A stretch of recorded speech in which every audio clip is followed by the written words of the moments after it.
when you make a lot of theories, there's always a chance, that what you say can be right, and I'd say there's a lot bigger chance of what you say can be wrong.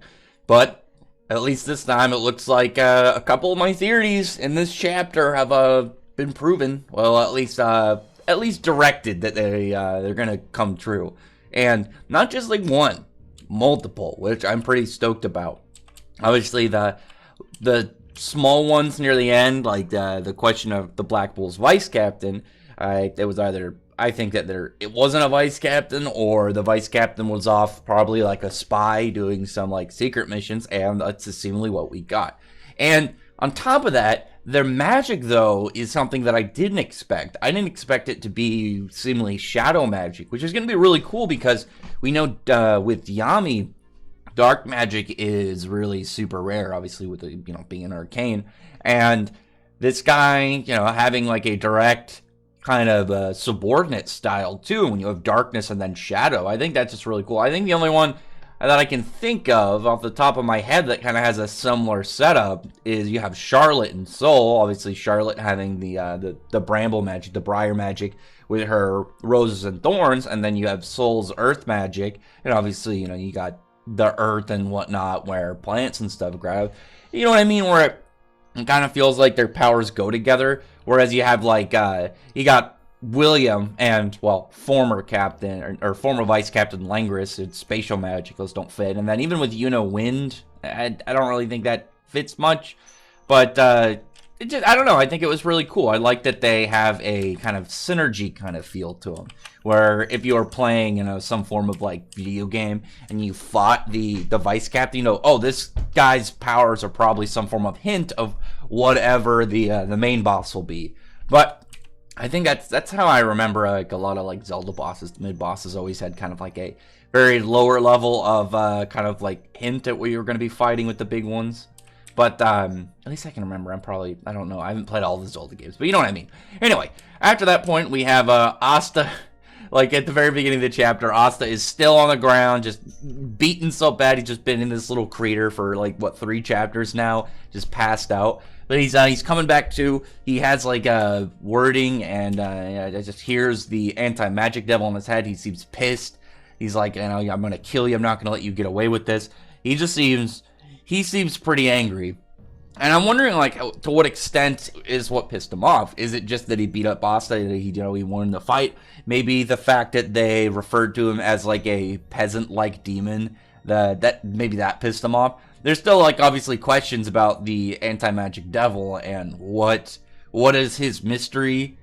We don't really have a whole lot to go off of, but right now, I think that this is going to be where things really start to unfold for him, because we haven't seen him talk to Asta in a long time, and maybe this is where it's going to start happening. Maybe they're going to have to communicate now that, we're finding more about the devils and more with Dante's plan. But Dante, now that he got hit by Yami and his, I'm trying to remember if it's pronounced EI slash, I think how it's said, but, very fast, quick drawn slash. But here's Dante after he's taken the move, and he like rips his shirt open, and he's like, who'd have thought I'd have to use this magic? And you see like his chest like weirdly morph, and the flesh on his body kind of like heal the wound, and that looks like possibly he has 2 types of magic. And I mean, really, I don't know how else you'd be able to say what this is. Maybe you could have some weird explanation how gravity could do it with like some very odd kind of really OP given like title or detail to it. But I think at least as of right now, it looks like he has 2 magics, and whether the gravity magic is his magic or Lucifero's magic, and this one, maybe this one is Lucifero's magic or his original. I actually really like the idea, because I was talking with some people about it, is maybe Lucifero's magic is the gravity magic that gets onto him, and it's not just that you get like a devil version like Patri has the dark light, or the demon light rather. Maybe he just got gravity magic on top of it, and with this, then, because maybe it's like, you get like, if you go like into that depravity state, you get like a demon version, but if you just like straight like willing possession by a devil, you can get their magic. Maybe Lucifero's is gravity magic. And I think that because when you think about Xenon's magic, which is interesting because his name is, we saw in volume 24, it actually is Xenon, not Xeno, but he has bone magic, and when it comes to the magic in Black Clover, generally siblings have similar magic to each other, as we've seen with other characters. And one of my theories was Dante would have flesh magic, and he's using magic literally to morph his body to close wounds. So maybe that's actually true. I really am hoping that's happening. Plus, it'd be really cool if he could have like some really weird like magic himself, but he focuses on the devil magic, and maybe he doesn't use his own for whatever reason. I don't know. I think that'd be pretty sick. And then that weird mark on his body seems to be actual significance. It was weird because we saw it and we never really got anything from it for the last couple chapters, but now they hint at it. It seems to be going somewhere. I don't know. It's a very strange like that big cross within a ring in a circle. I don't know. But after that point, you have Dante just really excited. He's super happy about this fight. And he's like saying how bored he was, and you could have this like flashback. You see him just in his life, and it doesn't seem like he really got anything out of just being alive. And you see him like there's like a dead animal. I'm guessing hunting. I was gonna say it doesn't look like a dog. It looks like a wolf. So I'm guessing it wasn't like killing animals for fun. It looked more like maybe he was hunting. And then there's like him with a girl. Like he doesn't seem like sleeping with women really did anything for him. He just seemed bored. And there's like celebrations for his country. You see like the Capitol burning. It's like people dead. It looks like when he killed the king of the Spade. It doesn't seem like anything really did anything for him. It just seemed boring to him, and he just didn't have any thrill in life. But now he's like, this is where it starts. Yami, you're gonna be the key to opening up the gate between this world and the other one. And Yami's just kind of like weirded out by it. It's like, you said I was a key, but I don't really know what you're talking about. I don't have any crazy power like that. And Dante's revealed like, to simply put it, it's a magic channel called the Tree of Klilthoth. And there's a one of the dimensions in Berserk that's named after that. And I think I think both of them are stemmed from the actual Nordic one. And I had to do more research. If you want to go check out, I'm sure Broku has a bunch of videos. You ever check out Broken No Hero, Broku72? He's got a lot of, he knows a lot about the mythology, like, roots to this kind of stuff. So if you want to go maybe get more of that, he knows a lot more about that kind of stuff than I do. But one thing to note is when Dante was discussing it, and he's like, the keys to it are Arcane Stage, Dark Magic, and World Tree Magic.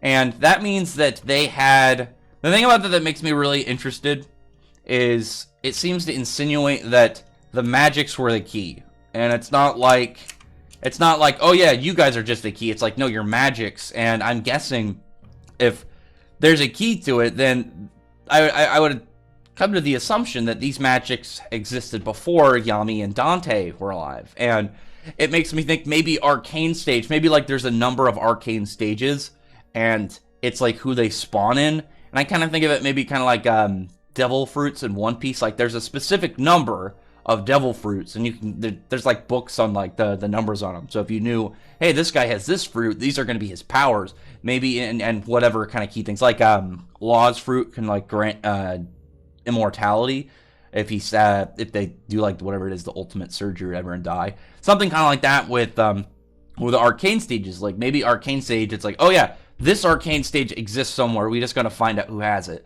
And I think it'd be really cool, because then it'd be like, well, then we would at least have something to kind of gauge Arcane Stages within Black Clover, because we still don't really have an idea of what makes something Arcane Stage. If it's more like some weird like variation that only a select person it will manifest in, I think that'd be pretty neat. And then you'd be able to kind of have it like build up an importance for somebody in the future, and it'd be like, oh, well, this is going to be their thing. Like Leopold, maybe Leopold's thing for the Vermilion trio with them, with him, Fligoleon, and Marileona. Maybe his thing is he will be an Arcane Stage, and he'll have some like special variation of fire magic. I don't know, I think that'd be pretty sick. And at the same time, he'd be able to at least get a grasp to like somewhat of, hey, Arcane Stage, what we know and what we don't know. And if there's a specific number, And plus, if we found out one, like, if it was like, hey, this is an arcane stage, it's going to be big, we possibly would be able to be like, okay, who do we know in the series? Who do we know exists? And who do we think that this could manifest in? Like, if there was straight, oh yeah, a special arcane fire magic, we'd be able to look at, okay, who are the fire mages in Black Clover that we know of, that we can really kind of say, these are the candidates. Anyway, but other than that, like, he's like talking about his plan of what will happen, essentially, if they can get this off, is devils will pour into this world.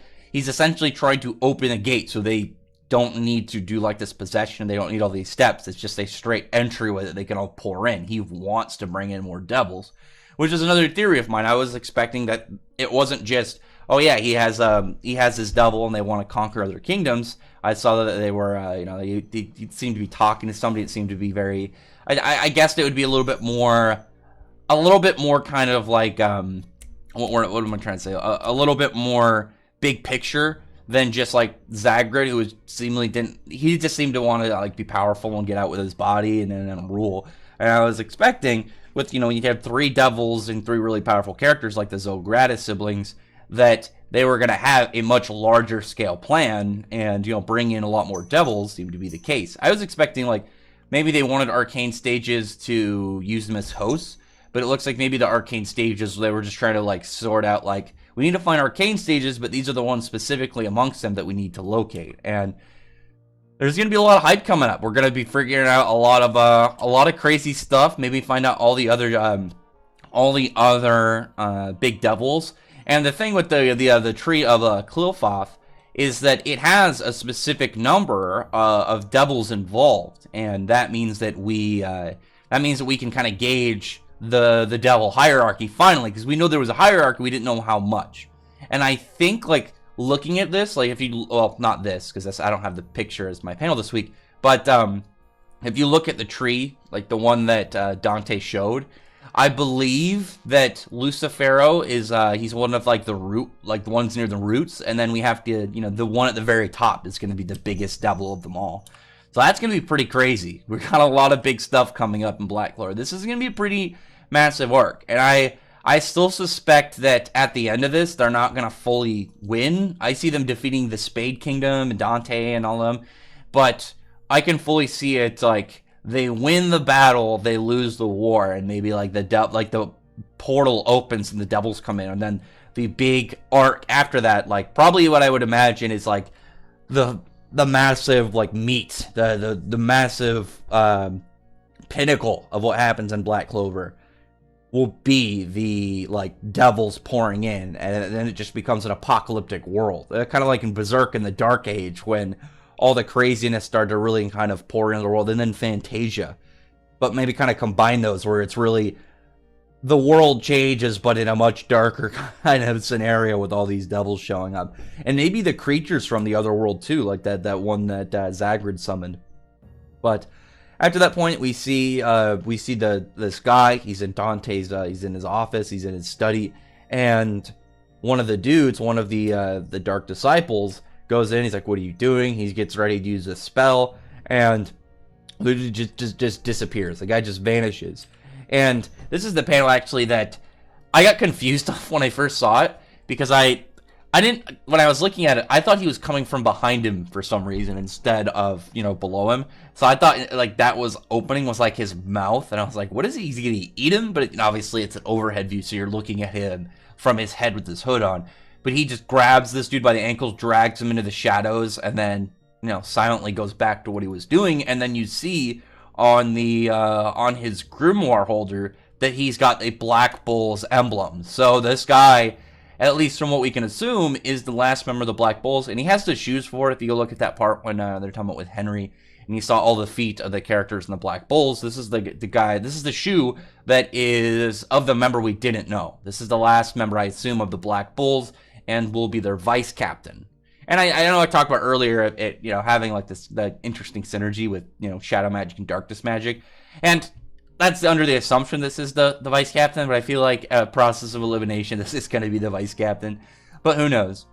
Anyway, a lot of big stuff is coming up right now, and I suspect we're probably going to switch over to Vanica shortly, and I don't see Yami winning. I see Yami getting taken. now that Dante is like seemingly full serious, he's probably gonna lay it into Yami pretty quickly. I'm hoping though before their fight is over, we at least get a name for whatever this other magic is. Is it flesh magic, or is it some weird using gravity to like affect the body? I don't know. It has to be something strange.